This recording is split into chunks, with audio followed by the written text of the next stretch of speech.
Luzes vermelhas apagadas, está no ar o podcast Motorsport.com Brasil. Fala galera, mais um podcast Motorsport.com Brasil, começando a 25ª edição do nosso programa.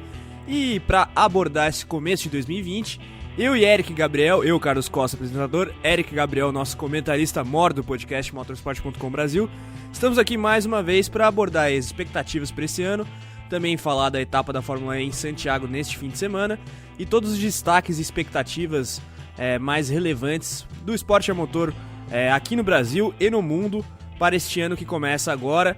E bom, para começar bem essa nossa temporada aí do podcast, embora a gente já tenha feito um podcast esse ano, de todo modo eu dou as boas-vindas para o Eric uma vez mais. Seja bem-vindo. É isso aí, Carlão, obrigado pela introdução aqui no nosso 25º podcast Motorsport.com. Número 25, número de qual piloto? Jim Richmond, uma grande história. Ano passado foi a terceira década após a morte dele. Falaremos da NASCAR, mas mais adiante. Exatamente, e vamos falar, acho que é o primeiro assunto para o pessoal que está mais acostumado, que gosta mais, Fórmula 1. O que você falaria, o que a gente pode falar nesse início sobre Fórmula 1, Carlão? Bom, justamente essa a grande pergunta, tendo em vista o fim de temporada, ainda que previsível com o título do Hamilton e mais um título da Mercedes, um fim de temporada animado, com o Verstappen brilhando, com o Leclerc brilhando, o Vettel ressurgindo em um ou outro momento da temporada. O fato é que, independentemente dos pilotos, as três principais equipes parecem ter se encontrado ali na parte final da temporada. E a pergunta que eu te faço, Eric, Manda. Como é que dá pra esperar essa briga pelo título? Você acha que vai ser a mesma coisa? Qual que vai ser essa dinâmica aí, Hamilton dominante ou não? Como vai ser isso? Eu acredito que o Hamilton vai ser novamente o franco favorito e aí vai ganhar o heptacampeonato, e muito vai depender, na minha opinião, do que a Ferrari vai escolher para si. Se vai efetivamente deixar o Charles Leclerc como piloto número 1, eu acho muito difícil. Sebastian Vettel encarando seu último ano de contrato ali, não se sabe se renova, não deve renovar. Muita gente fala que ele já teve reuniões ali, já bateu um papo com o pessoal da McLaren, não sabemos no lugar de quem também. Então, mas na pista eu acredito que vai depender, a tranquilidade do Lewis Hamilton esse ano vai depender do que a Ferrari vai ser capaz de mostrar, se ela deixar o menino Leclerc mostrar todo o seu talento independentemente. Então você acha que o Leclerc tem que ser o piloto número 1? Com certeza, mas não tem a menor dúvida disso. E os 4 títulos mundiais de Sebastian Vettel? Como a gente disse agora há pouco, é a história. A história está aí para ser contada. O futuro é que nos pertence. Não, obviamente você não pode deixar de lado o Sebastian Vettel. A questão é assim, você vai ter dois caras, dois pilotos, dois grandes pilotos se matando na pista e deixando mais uma vez a Mercedes dominar com o Lewis Hamilton, ou você vai definir um piloto alfa que vai ser ajudado inclusive por esse outro piloto a tentar brigar pelo título novamente. O Vettel já 2 vezes tentou, mas sem sucesso, chegar nesse ponto de tirar alguns dos títulos do Hamilton e não conseguiu. E eu acho que o mercado financeiro diz, o viés de alta, eu acho que na minha opinião, o Leclerc está com esse viés, está com tudo, tem o ímpeto da juventude que pode ajudá-lo, apesar dos erros que também ele mesmo admitiu que já cometeu. Então, na minha opinião, a Ferrari tinha que definir o número 1 e fazer com que ele fosse o cara que atrapalhasse mais ali o Hamilton. Eu acredito que eles não vão fazer isso, mas, na minha opinião, se eu sou o Mattia Binotto, você acha que o Mattia Binotto vai fazer isso? Não vai fazer isso. Certamente vai depender muito também, eu acho, do início de temporada, né? A gente fala, mas os primeiros resultados ali vão ser um pouco definitivos ali para você colocar ali a prioridade sobre um piloto, na minha opinião. De certa forma foi o que aconteceu em 2019, né? Porque o Vettel era anunciado pelo próprio Binotto como piloto número 1, mas acabou que o Leclerc foi muito bem no GP do Bahrein, começou a sucessivamente incomodar o alemão, e a coisa meio que acabou virando e ficou meio que sem definição alguma do meio para o final da temporada, e tivemos aquela batida apoteótica no GP do Brasil, para a alegria de todos os jornalistas e torcedores. E é aquela coisa, mas ao mesmo tempo também que a Mercedes viu que estava no papo, né? Meio que também tirou o pé do próprio ano de 2019 já pensando nesse ano aqui. Inclusive Toto Wolff sequer veio para o Brasil. Pois é, deixou de ter a presença ali próxima de Carlos Costa no paddock da Fórmula 1, mas fica para 2020. Mas, agora falando sério, nitidamente me parece, Carlos, não sei se é essa a sua opinião, que a própria Mercedes viu que tanto construtores quanto de pilotos já estava garantido, eles meio que tiraram o pé para justamente pensar em 2020. Muitas equipes fazem isso também, mas normalmente faz mais nas últimas corridas ali, já quando a Fórmula 1 já saiu da Europa. E me parece que a Mercedes decidiu fazer isso ainda na Europa, porque realmente não havia muito o que fazer a mais ali, já estava com as favas contadas a seu favor. Então, vamos ver. Eu acredito que a gente vai ter uma temporada mais interessante no seu início do que no ano passado, que a gente teve um domínio muito forte ali da Mercedes, tanto com Bottas quanto com Hamilton. E aí você vai ter outros fatores que vão nortear o clima da temporada, principalmente com a dança das cadeiras, a dança dos assentos, né, para 2021, o novo carro de 2021 e outras questões que devem chamar a atenção do grande público. Você citou aí GP do Brasil, quer dizer, GP do Brasil eu que citei, mas fazendo uma projeção de final de temporada 2020, tendo em vista a mudança de regulamento de 2021, como é que você acha que as equipes vão lidar com isso, com o regulamento congelado, futuramente o limite orçamentário também? Você acha que qual que vai ser o impacto disso tudo na temporada 2020? Isso, muita gente está reclamando, né, Carlão, de ter que lidar com duas coisas tão importantes, que é a temporada 2020, o orçamento para esse ano, e já os novos moldes para 2021. Se a gente acabou de falar aqui, inclusive, que a Mercedes tirou o pé, muita equipe tira o pé já pensando, já está com uma situação definida para o resto do campeonato, já tira o pé no meio da temporada, no final da temporada. Eu acho que isso vai acontecer também, mais do que nunca, as equipes já pensando em 2021, até para uma questão de economia, né, para 2020, para você não gastar mais aquilo que... que lembrando, a gente tem congelamento de regulamento nesse ano, mas ainda não é limite de orçamento. De todo modo, a partir de 2021, haverá uma limitação orçamentária, de modo que é possível até que as equipes comecem a desenvolver peças para 2021 durante essa própria temporada. Exatamente. E eu acho que isso que vai acontecer, talvez nós tenhamos uma definição das coisas mais cedo, né, principalmente perto das férias de verão da Europa.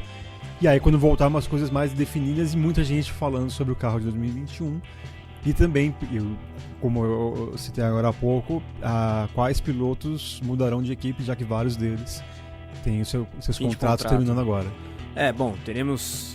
Já sabemos que 2 dos principais players estarão, vão ficar nas equipes em que eles estão, né? Que é o Verstappen até 2023 na Red Bull e o Leclerc também fica na Ferrari. Mas, por exemplo, Lewis Hamilton, Valtteri Bottas, Sebastian Vettel, ninguém tá definido, nada disso tá definido. A dupla da McLaren também tem contratos encerrando esse ano.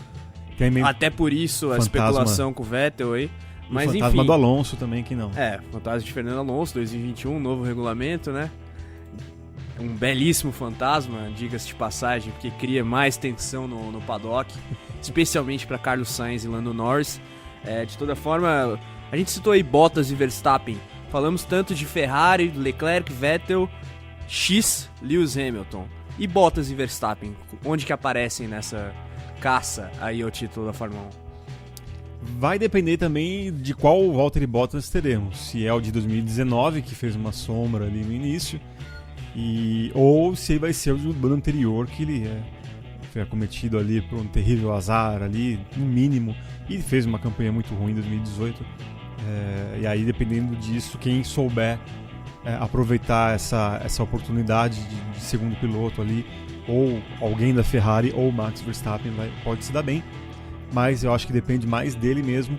E ele vem dizendo aí, né, o pessoal que tem acompanhado o motorsport.com vem dizendo ter fórmulas para tentar superar Lewis Hamilton, uma abordagem, uma questão até de se manter mesmo na equipe a partir de 2021, porque ele também tem contrato terminando esse ano. Então, mais do que nunca, mais uma vez, o Bottas ele corre para a sua sobrevivência dentro da Mercedes para o ano seguinte. Então, e vai depender muito do seu desempenho. Eu acho que E, no mínimo ele teria que dar um pouquinho mais de trabalho ao Hamilton, pelo menos até chegar nas férias de verão. Você citou aí o Hamilton, uma possível renovação, enfim, a temporada que estará por começar aí nas próximas semanas. E aí, ele vai superar ou não vai superar o número de vitórias do Schumacher? Lembrando que o placar está 91-84 em favor de Schumacher contra Hamilton, mas pela média dos últimos anos, Hamilton tem tudo para superar esse número aí do Schumacher. Você acha que isso vai acontecer essa temporada já? Vai acontecer tranquilamente, na minha opinião. Só até capaz de já fazer uma aposta aqui que vai acontecer, não tem a menor dúvida disso. Dinheiro fácil de ganhar. Bom, como eu também acho, eu não vou apostar. Faça uma aposta, você que está nos ouvindo, com alguém que Hamilton superará o número de vitórias de Michael Schumacher esse ano, e que é dinheiro tranquilo no seu bolso. E outros recordes também poderão ser quebrados, né, Carlos? É isso aí, envolvendo um dos personagens mais carismáticos do grid da Fórmula 1, não é mesmo? Rubens Barrichello deve perder o posto de piloto com o maior número de corridas da história da Fórmula 1 em 2020. Isso porque Kimi Raikkonen, dentro das 22 corridas que teremos esse ano, que é um número recorde de provas na história da Fórmula 1, vai ultrapassá-lo em número de provas. Lembrando que o Kimi Raikkonen tem 312 corridas largadas dentro da Fórmula 1, enquanto que o Barrichello tem 322 largadas, uma diferença de 10 corridas de largadas, e ainda por cima o Rubinho tem 326 participações, inscrições, a gente pode dizer assim, contra 315 do finlandês. Então, ainda no final da primeira metade da temporada, Kimi Raikkonen será o piloto com o maior número de corridas da história da Fórmula 1. E além de tudo isso, temos também a polêmica sobre GP do Brasil. Fica em Interlagos, vai para o Rio de Janeiro. Ainda não temos uma definição sobre isso, sabe-se que os dois lados negociam. Há interferência do governo do Rio de Janeiro em prol do Rio, obviamente, e aqui em São Paulo também. Como é que você acha que isso vai se desenhar aí nos próximos meses, semanas? Eric, você acha que já dá para fazer um prognóstico? Ainda é muito cedo. Ao contrário do que eu fiz agora há pouco de falar sobre apostas, de querer pode apostar. Não, esse eu não apostaria um níquel sequer do que vai acontecer. E eu acho que também há uma terceira via, que eu acho que a possibilidade de não termos mais GP do Brasil de Fórmula 1. Eu acho que não vai acontecer, porque o Brasil representa muita coisa ainda em número de audiência, de televisão, é sempre um bom público que vem ao Brasil, mas principalmente por conta da TV, de audiência da Fórmula 1, o Brasil é um dos poucos países que tem TV aberta e transmitindo a Fórmula 1. A importância do país, mesmo sem ter um piloto no grid, ainda é muito grande e eu acho muito difícil. Mas esse tipo de negociação, tanto com a parte governamental, a parte de um, a parte de outro, um autódromo que ainda não existe contra um autódromo que quer se manter e que vai mudar o sistema de financiamento dessa vaga, o município de São Paulo vai pagar uma taxa agora, coisa que não acontecia até antes, e aí o governo do estado se compromete a caçar aí patrocinadores para que o município não arque com essas despesas, apesar de todos dizerem na entrevista coletiva que nós tivemos no último GP do Brasil que o retorno que a cidade de São Paulo recebe quando se tem um grande prêmio do Brasil de Fórmula 1, ele é muito grande e superaria, mas todos nós sabemos que não é a função de um órgão público financiar alguma coisa privada. Independentemente disso, assim, o risco ele existe, no caso de São Paulo, de acabar morrendo na praia e tendo que o município arcar com essa taxa, e ao mesmo tempo a gente não sabe o que se passa direito ainda, tem muitos detalhes que a própria Liberty impõe e que o próprio Chase Carey, eu já vi entrevistas deles, ele não gosta de abrir muito, ele é muito, principalmente quando se fala de Brasil, ele fica muito em cima do muro, ele pode estar do lado do representante do Autódromo do Rio e representante aqui de São Paulo, que ele não muda a postura dele, sempre muito tranquila, fala pouco, né? Belo bigode. Um grande bigode, mas ao mesmo tempo ele não utiliza a imprensa até como os nossos políticos e representantes e presidentes nessa briga. Exatamente. Gosta de quando ligou uma câmera, você sabe, o pessoal tem muito político aí, independentemente de lados, e aí eu acho que até dos 2, 3 lados que tiver, na política, que deve abrir a geladeira. Se tiver meio com sono, já imagina que estão ligando o microfone e já fala com a geladeira por conta de estar acostumado a lidar com a imprensa, ligou a luz da câmera ali e já começa a falar. Os caras são lisos, sabem se aproveitar num palanque, mas o Chase Carey, como o Eric bem falou, de fato tem uma postura bastante ponderada em relação a esse tópico e não poderia ser diferente da parte dele enquanto mandatário da Fórmula 1, né? O grau de responsabilidade, inclusive comercial, é muito grande. De todo modo, aí a gente fica no aguardo dos próximos capítulos. E o Felipe vai falar aí as expectativas dele para 2020 no esporte a motor. Manda bala, Felipe. Fala, galera do podcast do motorsport.com. 2020, hein? Expectativas? Cara, eu acho que quem gosta de corrida não tem outra expectativa que não seja a de campeonatos com disputa de título mais intenso. Pensando nas duas maiores competições do esporte a motor, Fórmula 1 e MotoGP. Hamilton ganhando com facilidade, Mark Marques também, embora a gente tenha visto grandes corridas e 2019 com um saldo muito positivo de surgimento de alguns nomes. Então, falando de Fórmula 1, é imaginar alguém conseguindo medir forças com Hamilton realmente, e alguém medir forças com a Mercedes, seja a Ferrari, seja a Red Bull. Essa é a grande expectativa, pelo menos para mim.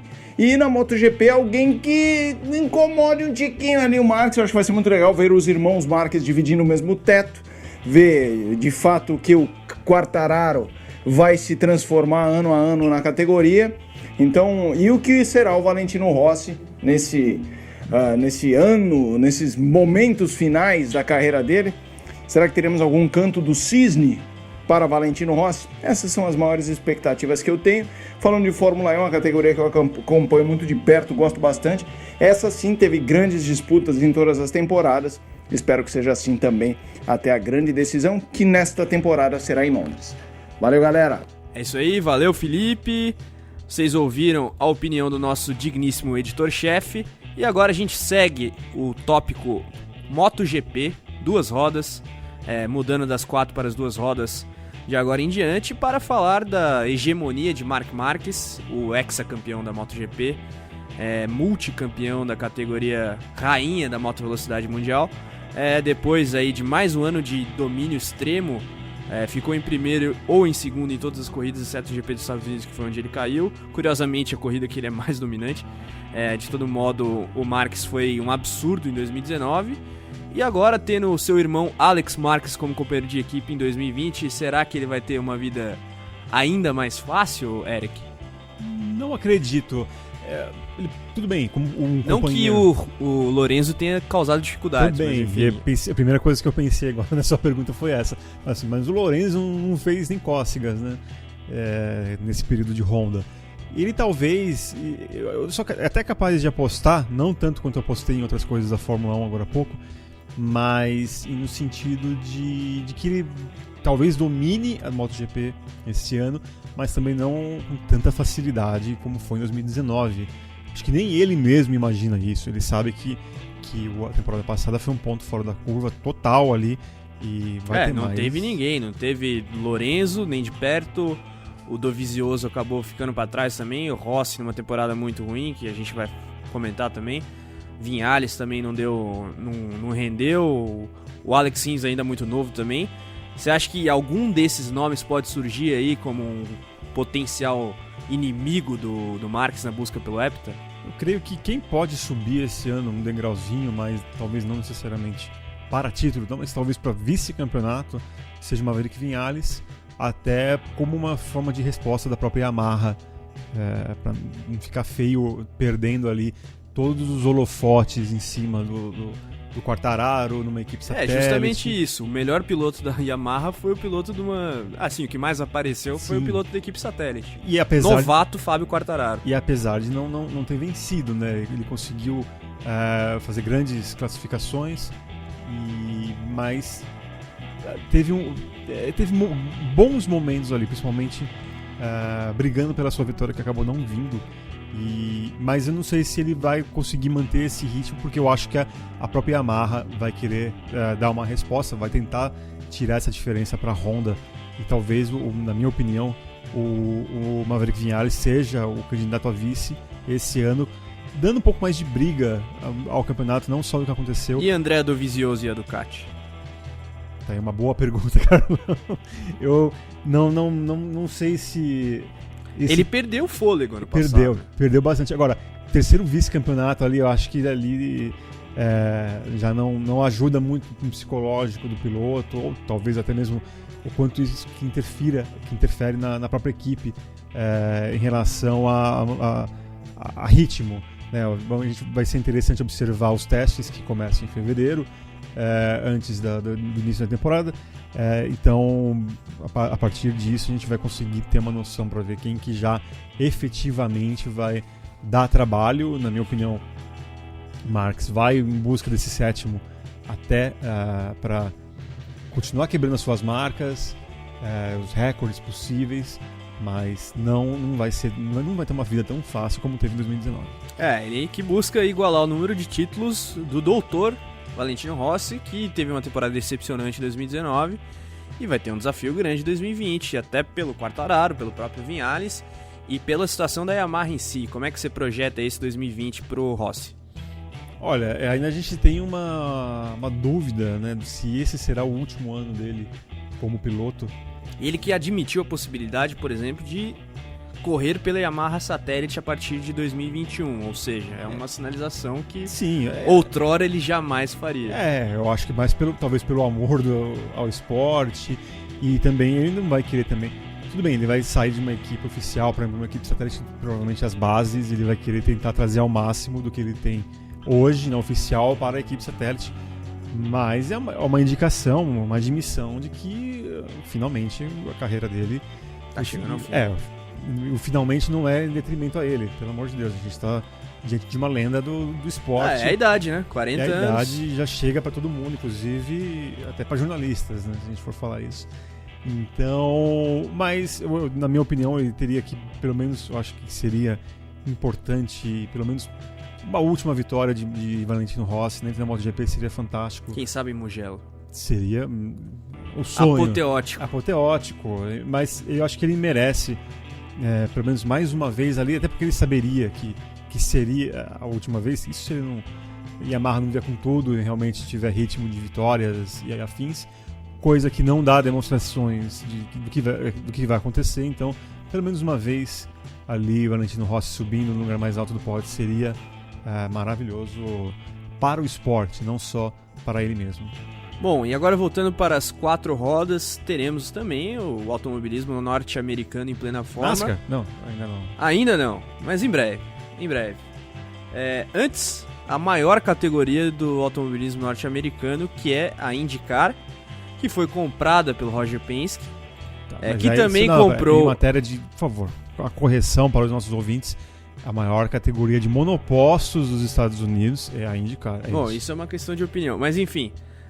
polêmicas à parte, então beleza. Sem números. Você vai me dizer que funk é o gênero musical, o maior gênero musical do Brasil, então. A gente não tá falando de música, nossos ouvintes querem. Números não são argumentos qualitativos. Saber. Sim, mas o envolvimento de dinheiro, audiência de televisão. Ok. Isso aí contra números não há argumento ali. O Eric é um refém do mercado, de todo modo. Qual que é a expectativa aí pra 2020 na IndyCar, Eric? Tendo em vista aí o fato de que a categoria foi comprada pelo Roger Penske, que é dono da maior equipe, que também agora é dono do Indianapolis Motor Speedway, e também tem o campeão atual, que é o Joseph Newgarden. Você acha que haverá possivelmente um conflito de interesse? Como é que isso vai se dar? Se não vai ter problema? Como é que você acha que vai ser isso? Olha, eu acredito até que não todo mundo fala da integridade do Roger Penske. Só que eu não sei até que momento. A partir do momento, uma bola dividida ali e alguma coisa que favoreça algum piloto dele, talvez você tenha alguma choradeira. Mas, na minha opinião, a Indy, pelo que todo mundo fala, pelo que todo mundo conhece e sempre exalta esse lado dele, e inclusive dirigentes de outras equipes exaltam esse lado mais do executivo, do administrador, que tudo que ele, meio que um Midas, né? Tudo que ele toca vira ouro, e certamente ele vai conseguir fazer alguma coisa em prol da Indy. mas me preocupa muito essa questão de uma bola dividida, como alguma coisa que aconteça na pista comece a desencadear uma série de reclamações ali. Talvez esteja sendo precavido demais e que não aconteça nada, mas a única coisa que eu gostaria de não ver na Indy esse ano é justamente esse tipo de polêmica que eu acho que vai fazer com que a categoria volte para trás novamente. E bom, tem coisas que você certamente verá e outras coisas que você talvez veja, embora seja muito provável. Falo aqui do Aeroscreen na IndyCar, que é aquela proteção para a cabeça do piloto, algo análogo ao que o Halo faz na Fórmula 1. E será que teremos Fernando Alonso nas 500 milhas de Indianápolis? Certamente teremos, pelo menos nos treinos de preparação, né? Aí depois ele vai conseguir se classificar. Então, essa parte é uma brincadeira, obviamente.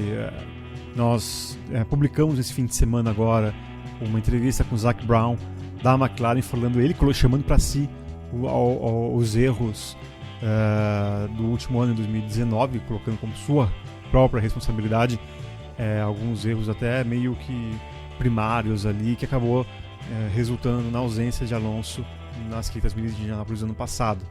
Então, certamente ele vai corrigir alguns erros, talvez passe até com tranquilidade para a corrida, vai fazer a sua nova tentativa em conseguir a tríplice coroa do automobilismo, quem sabe fazendo até um número melhor na própria corrida. Só antes, também falando sobre o Aeroscreen, eu acho que assim, como primeiro impacto, eu confesso que eu não gostei do visual do carro da Indy.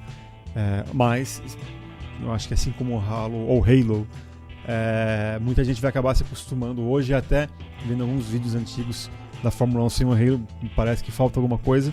Não sei se é assim para os nossos ouvintes também, mas o Aeroscreen é quase um cockpit de carro do Protótipo. Mundial de Endurance. Exatamente. Estava vendo algumas visualizadas aqui antes da gente gravar esse podcast, por fotos e tal.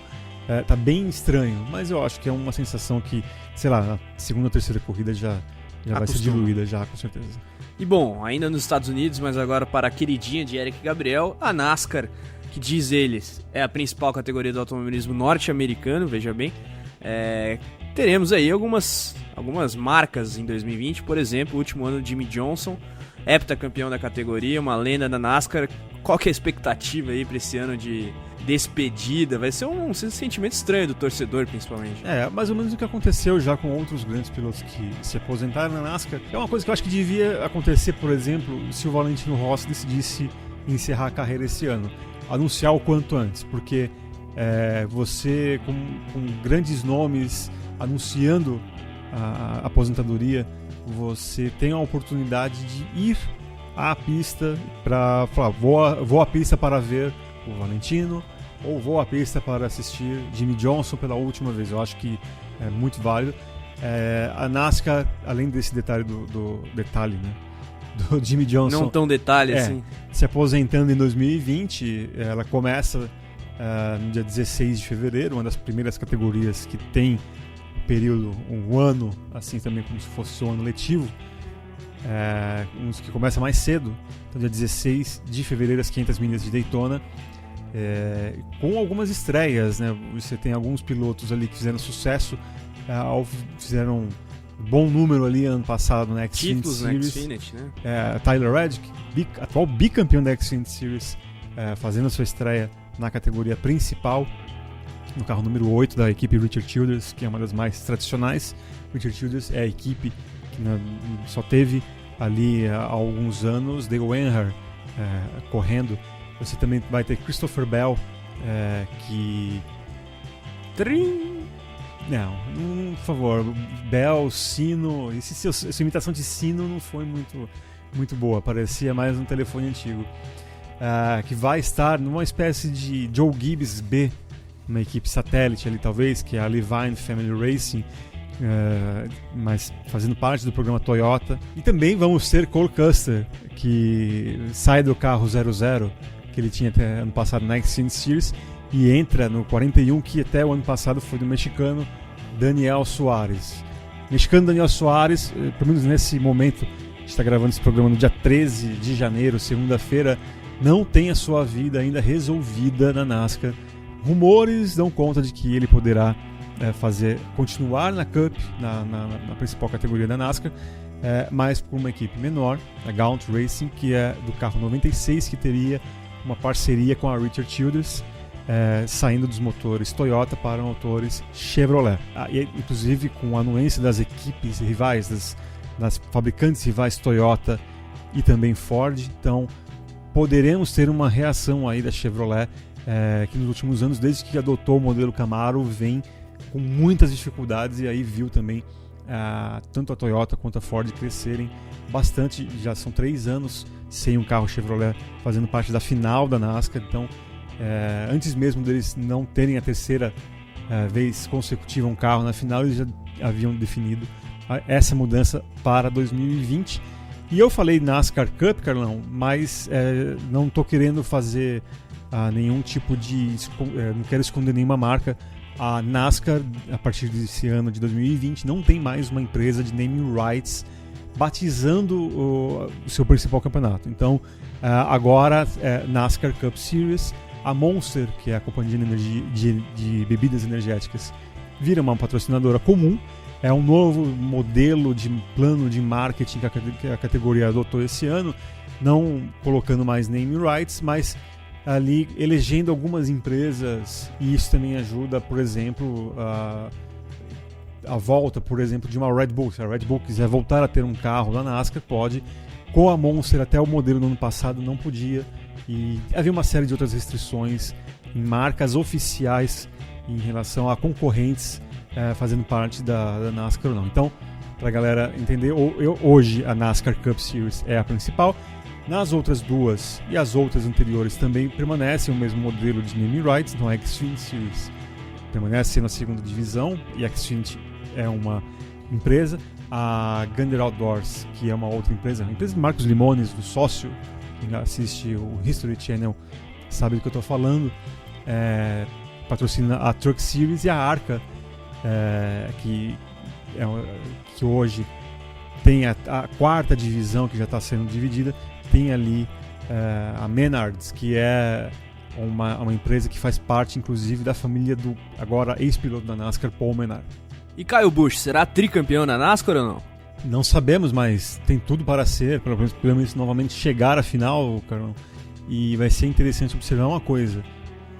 Se ele for campeão esse ano, ou tivermos um campeão inédito, o Kyle Busch será, e com a aposentadoria do Jimmie Johnson, o Kyle Busch será o piloto em atividade com o maior número de títulos. Tudo bem, 2, por conta de uma diversa distribuição de títulos nos últimos anos, muita gente ganhando pela primeira vez.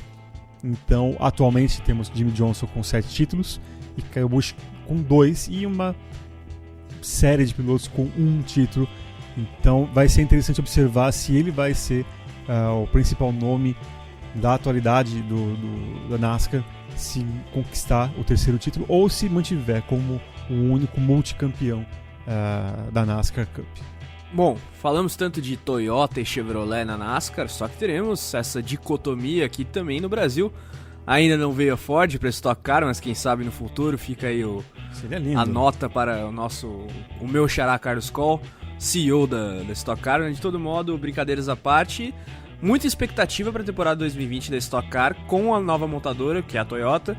O campeonato voltando a ser multimarcas, com uma interferência técnica das montadoras nos carros, inclusive, parte de motor e tudo mais, com pilotos estrangeiros, outros pilotos já muito conhecidos, como Rubens Barrichello pilotando Toyota, Corolla, que será o modelo da Toyota para a Stock Car, assim como Cruze se mantém como modelo da Chevrolet. Qual que é a expectativa aí para esse 2020? Vai perder equilíbrio? Vai manter equilíbrio? Como é que a categoria vai ter que lidar com isso?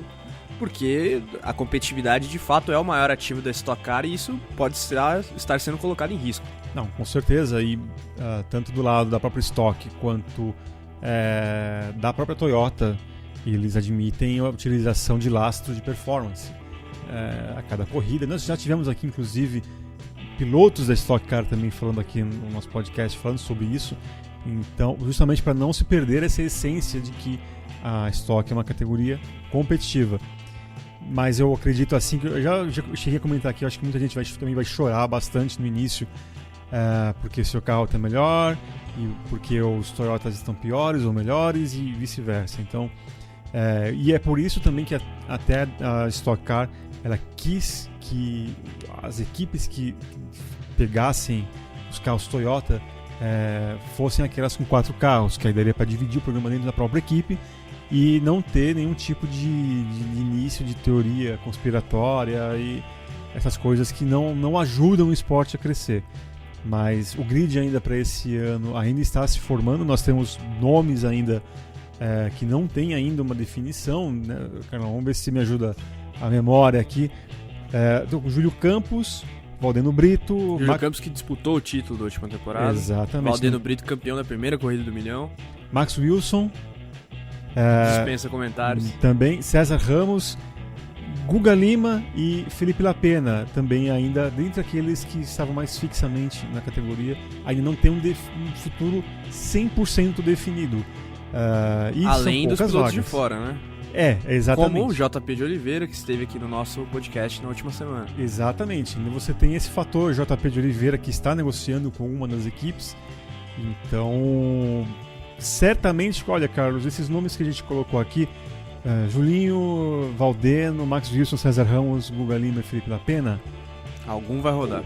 Acho que 2 até, viu? 2 não vão conseguir lugar e vão ver a Stock Car de casa e certamente vai se garantir em alguma outra categoria. Bom, não somos profetas, mas Felipe Fraga confirmou sua saída da categoria. Ele que vai focar na carreira internacional, seja no WEC, no Intercontinental GT Challenge. O campeão, mais jovem campeão da história da Stock Car, campeão da temporada 2016, ex-piloto da CIMAD Racing. É um cara bastante identificado com a categoria, não estará lá no grid, nos grids deste ano, né, Eric? Ou pelo menos para pode a temporada estar em completa. uma corrida, inclusive a primeira do ano. Exatamente. E, querendo ou não, se eu sou piloto já garantido para esse ano, eu olharia pela possibilidade de ter Felipe Fraga como meu convidado na corrida de duplas de uma maneira bem séria, porque é um grande nome, extremamente acostumado a correr. Você não teria período de adaptação, você não precisaria explicar nada a ele, né? Então, talvez o contrário, dependendo de quem convidar. Com certeza. Entendeu? É uma coisa bem... seria estranho, mas seria inusitado, seria legal, né? Então, são nomes que... esses nomes também que eu falei aqui, certamente eles podem não se garantir na temporada completa, mas devem conseguir um lugarzinho na corrida de duplas, porque estão acostumados com a categoria mesmo, era mudando de carro. Então vai ser bem interessante essa corrida de duplas, que nós já tivemos ali o desejo de Matias Rossi trazendo Pechito Lopes como dupla. Também ali, caso o João Paulo de Oliveira conseguir um lugar fixo na categoria, poderemos ter André Lotterer como seu parceiro. Fernando Alonso, quem sabe, né? Ninguém descarta, certamente nenhuma equipe Toyota, por conta justamente de pertencer ao programa Toyota Gazoo Racing. Vai ser muito bacana, Goiânia, estaremos lá, vai ser bem interessante a diversidade ali. Você vai conversar no Campeonato Brasileiro com uma série de pilotos estrangeiros, assim como aconteceu na última vez, e com nomes inusitados ao lado de pilotos que não fazem tanto sucesso assim, disputando cada curva ali de Goiânia. Você citou aí nomes consagrados no automobilismo internacional, e nosso atual tricampeão já é um desses nomes, bicampeão das 24 horas de Le Mans, agora piloto oficial da Ferrari em competições GT, Daniel Serra. Você acha que ele vai conquistar aí o Tetra? Vai ter mais, talvez mais do que no ano passado, que foi um ano em que ele teve que brigar bastante, mais disputa ali pelo pelotão de frente, talvez o próprio Ricardo Maurício. Qual que é a projeção aí, Eric? Está ainda um pouco difícil você visualizar como vai ser a situação de 2020, tendo em vista que assim, é a chegada da Toyota com um carro novo, obviamente, mas também a Chevrolet vai ter um carro novo. Então, esse equilíbrio de forças ainda não dá para ter uma noção. A gente sabe da qualidade das equipes do Meinha, sobretudo estratégia em relação ao regulamento esportivo, aquilo que acontece, somar o maior número de pontos possível. Ano passado, o Serra só venceu uma corrida, que foi justamente a abertura do campeonato, que não foi uma corrida de duplas, mas foi uma corrida única, e depois daquilo conseguiu sempre somar o maior número de pontos, chegou e Interlagos ainda contou com a sorte, a gente pode dizer assim, das punições dos seus principais rivais, chegou com uma certa tranquilidade em Interlagos e conseguiu o seu terceiro título. Mas, independentemente do que tipo de carro que eles vão ter que lidar esse ano, é certo que a equipe Eurofarma é muito boa naquilo que se fala em estratégia de corrida, estratégia de fim de semana, não precisando, obviamente, brilhar em uma das duas corridas, mas você conseguindo sempre somar, sair do fim de semana com o maior número de pontos entre aqueles que competiram. Bom, feito aí esse sumário da Stock Car 2020, eu e Eric voltaremos agora para as categorias de Fórmula. E a gente tem que destacar aqui, como destacamos o automobilismo nacional, temos que destacar os pilotos brasileiros que saem daqui ou mudam de categoria na Europa. É o caso de muitos deles na Fórmula 3 e na Fórmula 2, né? A gente tem aí Enzo Fittipaldi na Fórmula 3 pela equipe HWA, teremos Pedro Piquet e Felipe Drogovic na Fórmula 2, o Piquet pela Charrua e o Drogovic pela MP Sport, então contratações aí interessantes. Além desses nomes, também teremos Pietro Fittipaldi de voltas monopostos na Super Fórmula, depois de uma temporada no DTM, ele que segue como piloto da Haas, piloto reserva da Haas, piloto de testes, na verdade, que ele ainda não tem a superlicença. Quem tem a superlicença é Sérgio Sete Câmara, mas ele ainda não tem futuro definido para o ano que vem. Ele que foi em quarto lugar na Fórmula 2 em 2019, está buscando uma vaga para 2020. Teremos também Igor Fraga e Caio Collet na Toyota Racing Series, esse torneio de verão, tipo uma Florida Cup aí do automobilismo. Não, mas... Tô brincando. Não precisa, senão vai ter muro pichado ali. Mas então, o Caio foi campeão dos estreantes, dos novatos na Fórmula Renault Eurocup, e o Igor tem tudo aí encaminhado para conseguir um assento na Fórmula 3, então ali enquanto eles esperam essas definições, no caso o Caio já está definido, ele vai buscar o título geral da Fórmula Renault Eurocup, é uma boa forma de eles se manterem ativos no automobilismo. Qual desses aí que você destaca para o ano que vem? E aí também, lembrando aqui agora também, Gianluca Petekoff vai para a Fórmula Europeia Regional. Que era que o Enzo estava correndo. Exatamente. Ele tá sempre Enzo e o Igor, na verdade. Isso, ele tá sempre... Os dois são pilotos da academia da Ferrari, então o Enzo está um degrau acima, não de talento, pelo amor de Deus. Uma questão de idade. Uma questão de idade ali, sempre está na categoria, chega numa categoria antes que o Gianluca Petekoff. Olha, certamente eu acho que vai ser interessante observar a Fórmula 3 com o Enzo Fittipaldi na HWA. Ele pode ali também conseguir, dependendo de algumas contas, né, Carlão, já talvez ter uma pontuação necessária de superlicença já no final do ano, se também não mudarem esse sistema, por conta dos seus títulos da Fórmula 4, o vice-campeonato da Fórmula Regional Europeia do ano passado. Ele pode chegar, se bobear, assim, não querendo falar, zicar o irmão dele, mas ele pode ter a superlicença da Fórmula 1 antes que o próprio Pietro, com a pontuação necessária. Seria interessante para a família Fittipaldi, para a família do automobilismo brasileiro, tê-los no final do ano já, ambos com o seu passaporte da alegria ali na Fórmula 1, que é o número de pontos necessários para a superlicença. Mas eu gostaria de ver desse piloto, o Enzo Fittipaldi, na Fórmula 3, o seu desempenho mudando de categoria novamente.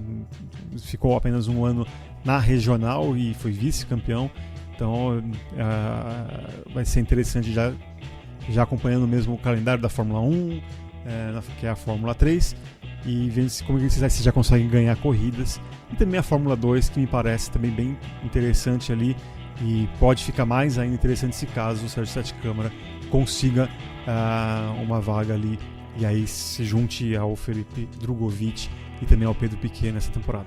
Pedro Piquet e Felipe Drogovic terão que se adaptar a uma categoria superior. Eles correram pela Fórmula 3 no ano passado, o Pedro Piquet pela Trident e o Felipe Drogovic pela Carlin. Agora de casa nova na Fórmula 2, vai ser bastante desafiador. Quem sabe o Sérgio Sete Câmara aí para brigar pelo título que ele tanto persegue, mas ainda não veio. De todo modo, estaremos de olho em todas as categorias ano que vem, e você acompanha tudo. Ano que vem não, continua errando, já estamos em 2020. Ficaremos de olho em todas as categorias e você acompanha tudo no motorsport.com, que, para encerrar este podcast, fala de Fórmula E. Teremos mais uma rodada da Fórmula E, não é rodada dupla, é corrida única, em Santiago neste sábado. O campeonato ainda num período muito inicial, mas já com um líder e uma equipe despontando, no caso a equipe BMW e Alexander Sims, o líder do campeonato, o Sims que tem 35 pontos, frente a 30 do Stoffel Vandoorne, o Vandoorne que é piloto da Mercedes, a Mercedes que faz sua estreia na categoria de fato como equipe oficial, assim como a Porsche que está ainda cambaleando. De todo modo, o Lucas de Grassi ali com a Audi vai comendo pelas beiradas e ocupa a 5ª posição com 18 pontos, ainda é muito cedo para fazer uma projeção, mas... você gostou dessa entrada das novas montadoras, esse novo cenário um pouco mais robusto da Fórmula E nessa temporada 2019-2020, Eric? É interessante isso daí, sem dúvida. É o que, inclusive, a direção da Fórmula E gostaria desde o início, um maior interesse e também das montadoras, mas também sem deixar a vida das equipes independentes difícil, né? Uma vida mais difícil por conta das gigantes chegando, como você bem lembrou. Agora uma delas, a Mercedes. Então isso dá um tempero interessante para o campeonato, que no momento até a gente estava brincando aqui, é quase que um campeonato inglês de Fórmula E ou não, um campeonato britânico de Fórmula E. Os 4 primeiros colocados, 3 da Grã-Bretanha, só o belga Vandoorne em segundo lugar e o de Grassi, graças à sua segunda colocação na segunda corrida da Arábia Saudita, é atualmente o 5º colocado. Lembrando que também Felipe Massa não pontuou na primeira rodada dupla da Arábia Saudita, e então ali está abaixo ali do 16º colocado, que é o Mitch Evans, com apenas 2 pontos, mas ainda tem praticamente todo um campeonato ainda a correr. E vamos observar ali essa distribuição de forças da Fórmula E para essa temporada 2019-2020, que só teve uma etapa, um EPRI em 2019, com a rodada dupla na região ali perto de Riyadh. Exato, o Massa que corre pela equipe Venturi, a equipe pela qual ele estreou na Fórmula E no ano passado, e que neste ano tem parceria técnica com a Mercedes, a jogar pela posição do Vandoorne no campeonato. A parceria deve render alguns frutos bons para a Venturi, a ver se o Massa e o Eduardo Mortara, que é o seu companheiro, vão conseguir aproveitar aí essa temporada, assim como de Graça e o seu eterno companheiro Daniel ABT, não é mesmo, Eric? Não, por favor, Abt, né? Quem gosta muito do Abt são aquelas pessoas que precisam colocar uma manchete. Normalmente hoje você tem algumas questões de Google, sobrenome com 3 letras, é uma maravilha, né? Daniel ABT é o nosso ídolo. É o nosso ídolo porque facilita bastante os mancheteiros aí, certamente em outros sites também, quando ele ganha. O que é raro, né? Diga-se de passagem. Mas é interessante porque você pode ali fazer uma manchete ao seu gosto, e um nome ou um sobrenome de apenas 3 dígitos ali, 3 caracteres, ajuda muito.